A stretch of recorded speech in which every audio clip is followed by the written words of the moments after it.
Hello friends, तो एक बार फिर से आप सभी का स्वागत है इलेक्ट्रिकल नॉलेज में। तो आज हम जानेंगे सेल टाइप ट्रांसफार्मर के बारे में। तो ट्रांसफार्मर के बारे में जानने से पहले हमें ट्रांसफार्मर की डेफिनेशन का पता होना चाहिए कि ट्रांसफार्मर होता क्या है। तो आइए देखते हैं।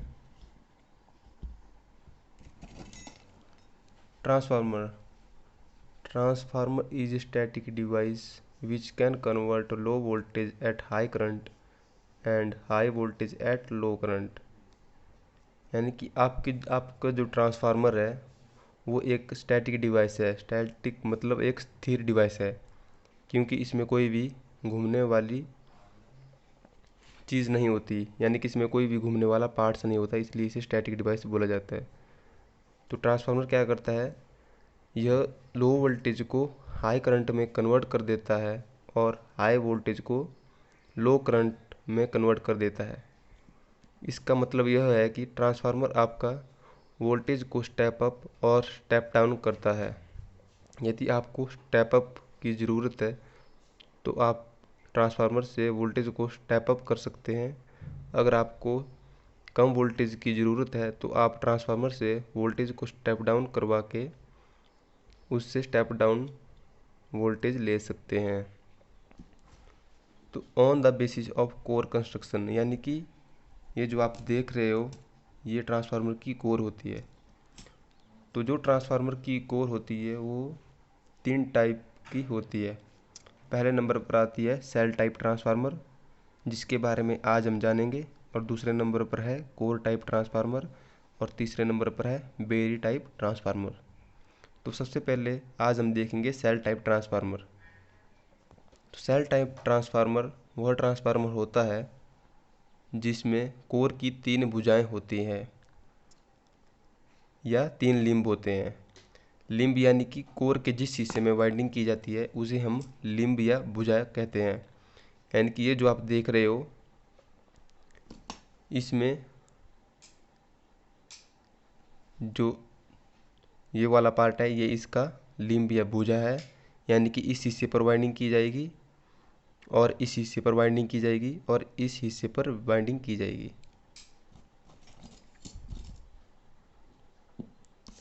तो चलिए आगे देखते हैं। इसमें फ्लक्स के बहने के 2 रास्ते होते हैं।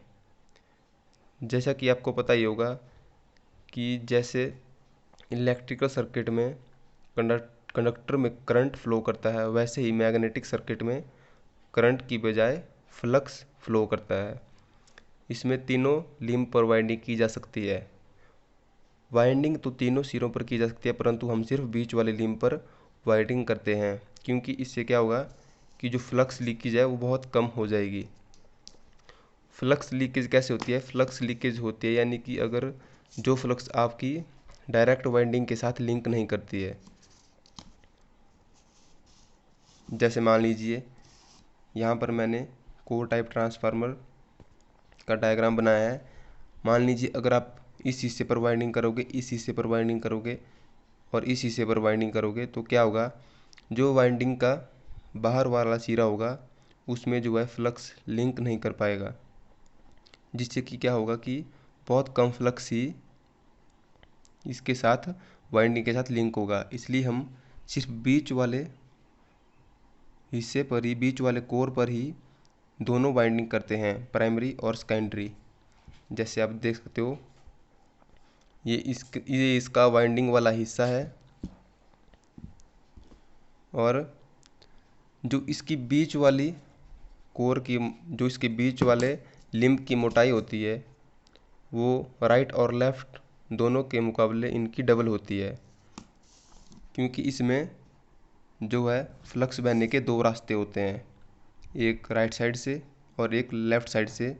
और बीच वाले लिम्ब पर ये दोनों फ्लक्स आपस में फ़्लो करते हैं। तो इसलिए बीच वाला जो लिम्ब है इसमें हमारा मैक्सिमम फ्लक्स फ़्लो करेगा। इसलिए जो है पूरी वाइंडिंग जो है फ्लक्स के दायरे में आ जाएगी और मैक्सिमम फ्लक्स का यूज़ हम कर पाएंगे। तो इसमें जो कोर टाइप ट्रांसफार्मर होता है इसमें 2 टाइप की पत्तियां यूज़ की जाती है।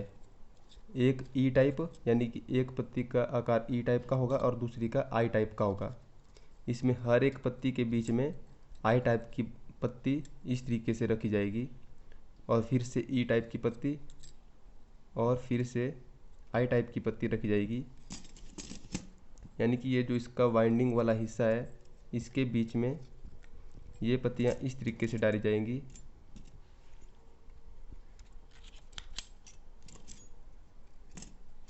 इस तरीके से डाली जाएंगी और दोनों तरफ इनके बीच में आई टाइप की पत्ती रखी जाएंगी